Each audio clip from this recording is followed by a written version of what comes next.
साताऱ्याच्या कोरेगाव मधल्या आझादपूर गावातील सरपंच उपसरपंचासह अनेकांनी शिवसेनेत प्रवेश केलाय। आमदार महेश शिंदेंच्या उपस्थितीमध्ये पक्षप्रवेश झाला। आमदार शिंदेंनी गावातील पिण्याच्या आणि शेतीच्या पाण्याचा प्रश्न सोडवण्याची ग्वाही दिली।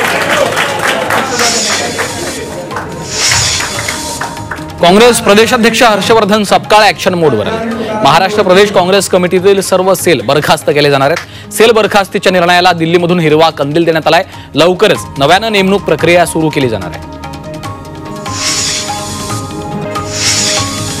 जळगावचे जिल्हाधिकारी आयुष प्रसाद यांचा मुंबईमध्ये मुख्यमंत्री फडणवीसांच्या हस्ते गौरव पत्र देत सन्मान करण्यात आला। प्रशासन पारदर्शक, गतिमान आणि लोकाभिमुख करण्यासाठी 100 दिवसांची विशेष मोहीम हाती घेण्यात आली आहे। या मोहिमेत नागपूर अव्वल तर जळगाव जिल्हाधिकारी कार्यालयानं महाराष्ट्रामध्ये द्वितीय क्रमांक पटकावलाय। यासाठी सन्मान करण्यात आलाय।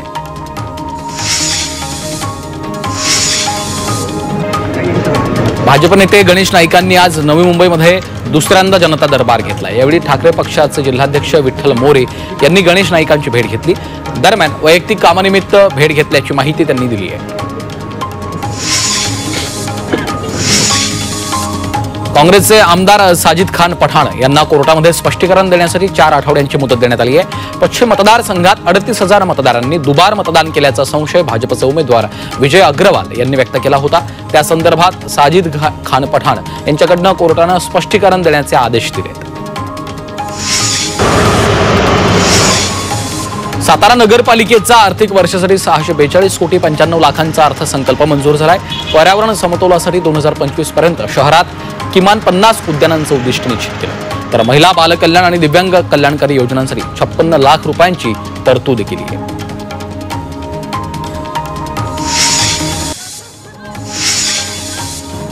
सार्वजनिक बांधकाम विभागाच्या वतीनं राहाता ते निमगाव खैरी या रस्त्यावरचं अतिक्रमण हटवण्यात येत आहे। मात्र अतिक्रमण हटाव मोहिमेत दुजाभाव होत असल्याचा आरोप नागरिक करतायत। यावेळी नागरिकांनी प्रशासनाच्या विरोधात संताप व्यक्त केलाय। अमरावती महापालिकेच्या मालमत्ता करवाढी विरोधात काँग्रेस आक्रमक झाली। काँग्रेसनं अमरावती महानगरपालिकेच्या गेटसमोर ठिय्या आंदोलन सुरू केलंय। शहरात साफसफाई होत नाही, तसंच कचऱ्यामधनं अधिकारी कमिशन खातायत असा आरोप करत जोरदार आंदोलन सुरू आहे। सोलापूरच्या MSEB कार्यालयात घुसून शिवसेना ठाकरे पक्षानं स्मार्ट मीटरच्या विरोधात आंदोलन केलंय।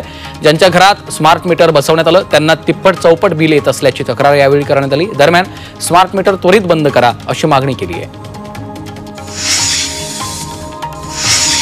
बीडमध्ये सरपंच संतोष देशमुख हत्या प्रकरणी काँग्रेस 8 मार्चला सद्भावना पदयात्रा काढणार आहे। मस्साजोग गावात संतोष देशमुखांच्या प्रतिमेला अभिवादन करून या पदयात्रेला सुरुवात होईल। तर महामानवांच्या पुतळ्याला अभिवादन करून सद्भावना सभेनं यात्रेचा समारोप होणार आहे।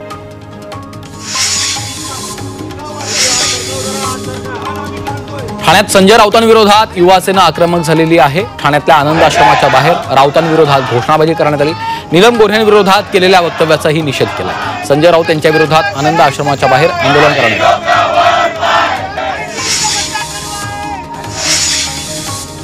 जलसंपदा विभागाची पाणीपट्टी वसुली युद्धपातळीवर सुरू आहे। कोट्यवधींची थकबाकी असणाऱ्या कोल्हापूर महानगरपालिकेला जलसंपदा विभागानं नोटीस बजावली आहे। थकबाकी त्वरित भरा, अन्यथा महापालिकेचा पाणी पुरवठा बंद करू असा इशारा नोटीसीद्वारे देण्यात आलाय। कोल्हापूर महानगरपालिकेची 150 कोटींहून अधिक रुपयांची थकबाकी आहे।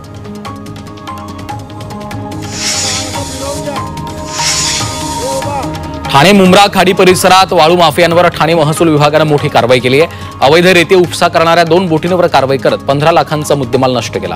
वाळू उपसणाऱ्या बोटींमुळे रेल्वे पुलाला धोका निर्माण होण्याची शक्यता आहे। तरीही रेल्वे प्रशासन याकडे दुर्लक्ष करते।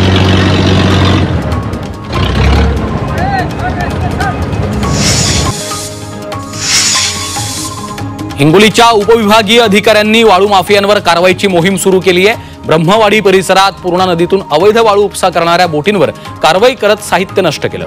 या प्रकरणी वाळू उपसा करणाऱ्या वाहनासह 5 लाखांचा मुद्देमाल जप्त केलाय।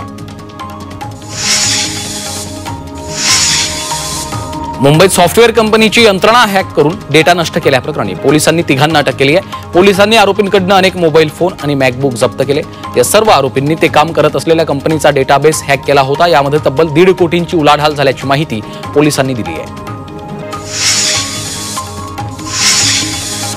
गुजरातमधनं बेकायदेशीर विदेशी दारू तस्करी नंदुरबार स्थानिक गुन्हा अन्वेषण शाखेनं रोखली आहे। उपनगर पोलीस स्टेशनच्या हद्दीत गुजरात राज्याच्या सीमावर्ती भागात ही कारवाई करण्यात आली। या कारवाईत 13 लाखांचा मुद्देमाल जप्त करण्यात आला आहे।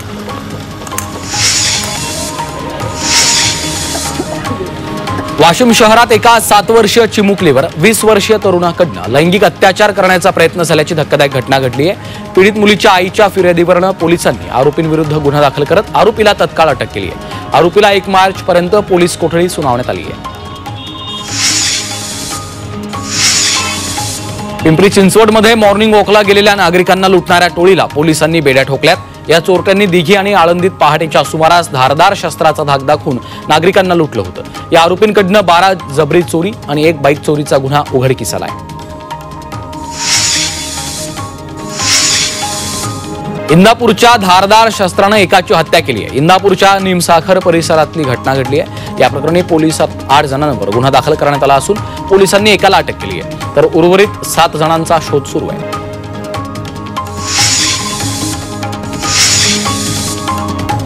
मुंबईच्या गोरेगाव पूर्वेतील संतोषनगर परिसरात गांजासह तरुणाला अटक केली आहे। हा तरुण गांजाचं सेवन करताना आढळला। दिंडोशी पोलिसांनी त्याला ताब्यात घेत गुन्हा दाखल केला। त्यानं गांजा कुठून आणला याबाबत पोलीस तपास करतायत।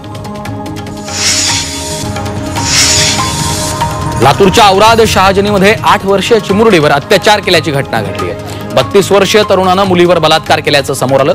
मुलीला खाऊचं आमिष दाखवत घरात बोलावून अत्याचार केल्याची माहिती आहे। घटनेनंतर आरोपी फरार झाला असून पोलिसांकडून त्याचा शोध सुरू आहे।